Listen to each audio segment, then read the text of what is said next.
The man never expected a simple trip to the grocery store to change the way he looked at people forever.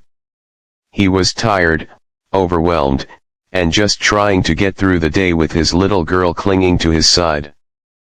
But when he reached the checkout counter and noticed the cashier's hands trembling so badly she could hardly scan the items, he couldn't stop himself from asking the question that had been pressing on his heart.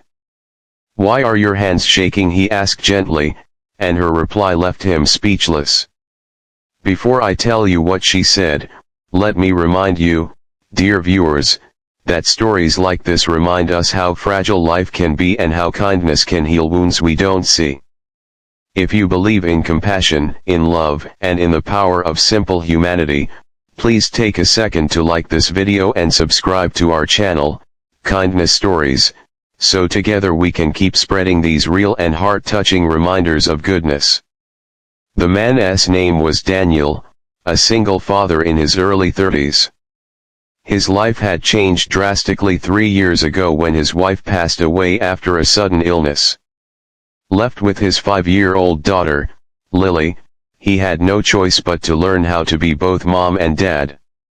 His days were filled with juggling work at a small construction company, taking Lily to school, cooking meals, and trying to keep the loneliness at bay. Though exhausted, he carried himself with quiet strength because he knew Lily was watching him, learning from every action he took.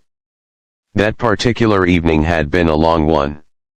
He had just finished overtime at work, picked up Lily from a neighbor who often helped, and stopped at the grocery store on the way home. His plan was simple: grab some essentials, milk, bread, and a few treats for Lily, then head home and collapse into bed. He stood in line, half distracted by Lily tugging at his sleeve and pointing at the candy shelf, when his eyes caught something strange. The young cashier, a girl who couldn't have been older than 19, was struggling. Her hands trembled so hard the loaf of bread nearly slipped from her grip. Her face was pale, her eyes darting nervously as though she was fighting something invisible. Daniel, though exhausted himself, couldn't ignore it. He knew the signs of someone holding back a storm inside because he had lived it. When it was finally his turn, he set his items on the belt and looked at her carefully. She greeted him with a weak smile, but the way she clenched her jaw and her fingers shook told him something was very wrong. "Are you all right?" he asked softly, almost instinctively. She froze for a second, as though no one had asked her that in a long time. Then she tried to brush it off. "I'm fine. Just tired," she said. But Daniel could see through it. As she tried to scan the items, her trembling got worse. Milk nearly slipped, and Lily, with her innocent little voice, asked, "Why are your hands shaking, miss?" That question seemed to pierce through the girl's defenses. Tears welled in her eyes, and she quickly looked down, whispering, "I'm sorry." That was when Daniel leaned in slightly and asked the question that would open a door neither of them expected. "Why are your hands shaking?" The girl looked at him, eyes red, lips trembling as though the words were heavy chains holding her down. Finally, she whispered, "Because I haven't eaten in 2 days.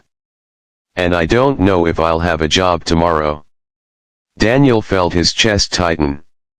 He wasn't a rich man, not even close, but he knew desperation when he saw it. Her words hit him like a flood. He stood frozen, processing the reality that this girl, someone working so hard just to survive, was crumbling silently right in front of him. Lily, too young to understand the depth of those words, tugged on Daniel's sleeve again. "Daddy, can we help her?" It was such a simple request, spoken with the purity of a child's heart, that Daniel's own eyes stung with tears. He turned back to the cashier. "What's going on?" he asked, his voice firmer now, but kind. She hesitated, then slowly began to share. Her name was Emily. She had just moved out of her foster home after turning 18. With no family to rely on, she had picked up this cashier job to survive. But the store had cut her hours drastically, and between rent and bills, she was drowning. She had been skipping meals just so she could keep her small, one-room apartment. She feared if she lost the job completely, she would end up homeless. "I'm sorry," she kept saying, ashamed of her vulnerability. "I shouldn't burden customers with my problems." But Daniel shook his head. "No. Don't ever apologize for being human," he said quietly. What struck him most was how she kept working through it. She was starving, exhausted, terrified of losing everything, and yet she was still here, still showing up, still fighting silently. It reminded Daniel of his own nights after his wife's death, when he would sit in the dark with a sleeping Lily in his arms, wondering how he could possibly keep going. The loneliness, the pressure, the constant fear of failing, it was something he understood too well.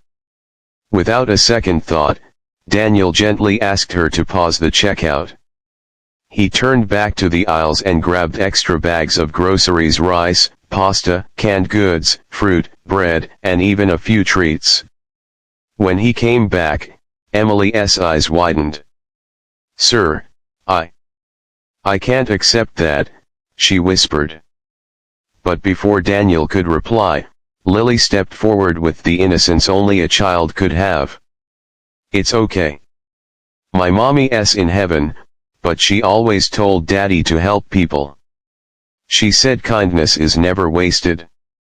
Those words, so soft and pure, broke something inside Emily. She covered her face with her trembling hands and sobbed right there at the register. Daniel placed the bags in front of her. "This isn't charity. This is a reminder that you're not alone. You matter. And one day, when you're in a better place, you'll remember this and help someone else. That's how we keep each other going." The line behind him had grown quiet. Strangers who had been impatient minutes ago now stood watching with softened faces. One by one, people stepped forward. An older woman reached into her purse and added cash to Emily's register. A man behind Daniel placed a bag of groceries next to his. Soon, there was a small pile building essentials, snacks, even gift cards, contributions from strangers who had been touched by the courage it took for Emily to admit her struggle. Emily cried harder, her hands covering her face, overwhelmed by the sudden outpouring of love from people she didn't even know. When she finally looked up, her tears shimmered in the light, and her voice cracked as she whispered, "Thank you. I don't even have words. I thought nobody cared. I thought I was invisible." Daniel placed a steady hand on the counter. "You're not invisible. You're seen. And you're stronger than you realize." That night, as he carried Lily and their groceries home, Daniel couldn't stop thinking about Emily. About how easily her pain could have gone unnoticed. How many others were walking around every day, fighting silent battles no one bothered to ask about. He realized kindness didn't always need to be something grand. Sometimes it was as simple as asking, "Why are your hands shaking?" and actually listening to the answer. Weeks later, when Daniel returned to the store, Emily was still there, but she looked different. Healthier. Her smile was brighter, her steps lighter. She told him the night of his kindness had changed everything. The manager, hearing what happened, had given her more hours. The community that witnessed it had come back to check on her, even offering help with school applications. "You reminded me that people care," she said. "And that gave me the strength to keep going." Daniel walked away that day holding Lily's hand, realizing his daughter was right. Kindness is never wasted. It ripples out, touching hearts far beyond what we can see. So, dear viewers, let this story remind us all, we never know what battles someone else is fighting. Sometimes the simplest question, the smallest act, can change a life. If this story touched your heart, please like this video and subscribe to Kindness Stories. Let us continue to spread compassion, one story at a time. Because at the end of the day, what we give in kindness always finds its way back to us, often in the most unexpected ways.